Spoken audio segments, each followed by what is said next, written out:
Hi, we're going to start talking about trigonometric ratios. Trigonometric ratios are ratios which we use with right angle triangles. So that's where the angle here, this angle right in there, is equal to 90 degrees.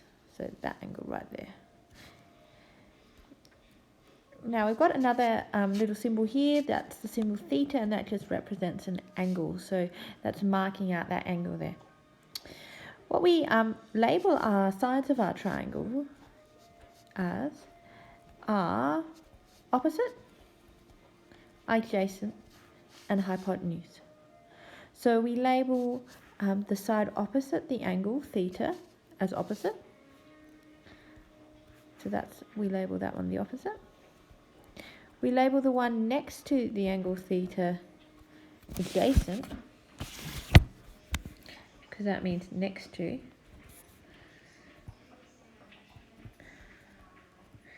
And then we label the longest side, which is always opposite the right angle, the hypotenuse. So we label this side here the hypotenuse.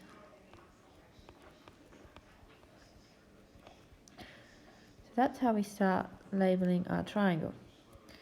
Adjacent, opposite, hypotenuse. So whenever we're doing a question with the trigonometric ratios, we label the sides. And then we secondly choose the ratio.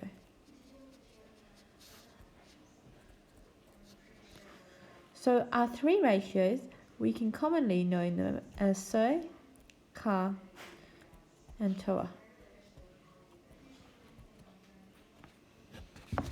Now SO stands for sine of theta, or sine of the angle, equals the opposite divided by the hypotenuse. So if we've got a length on the opposite, say this one, that length, to find sine theta, we divide that by the length of the hypotenuse, which is this length here. Cos of theta, we know as CA, because cos of theta equals the adjacent over the hypotenuse. And finally, we have the tan of theta, which equals the opposite divided by the adjacent. So there's our general trigonometric ratio. So if we're just finding the ratio, and so say we're finding sine of theta and we have a triangle that looks like this, maybe we have a lot of information on it. Maybe we've got that this angle theta here is there, and we've got that this is the length 10, and this is the length 7, and this is the length 5. And we've been asked to find sine theta, cos theta, and tan of theta. So we're firstly going to label the sides. That's what our first rule here is. So if I label the sides opposite the right angle is this side here, 10. So I'm going to label that side the hypotenuse.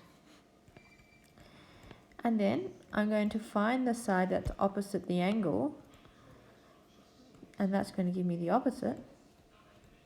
So not opposite the right angle, but opposite the other angle. And then I'm going to find the side that's next to it. So that's the adjacent there. And I'm just going to call that the A. So then I'm going to choose my ratio, and 3, I'm going to substitute in the values.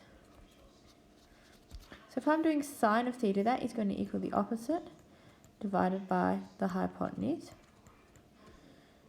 And so that is going to equal, the opposite is 7, the hypotenuse is 10, so that's going to equal 7 over 10. If I'm doing cos of theta, that's going to equal the adjacent over the hypotenuse. The adjacent, we marked here, is 5. The hypotenuse, as we said before, is 10, so that's 5 over 10, which equals 1 over 2. And finally, I'm going to find tan of theta, which is the opposite over the adjacent, so that's going to be 7 over 5. And there we have it. I've found trigonometric ratios.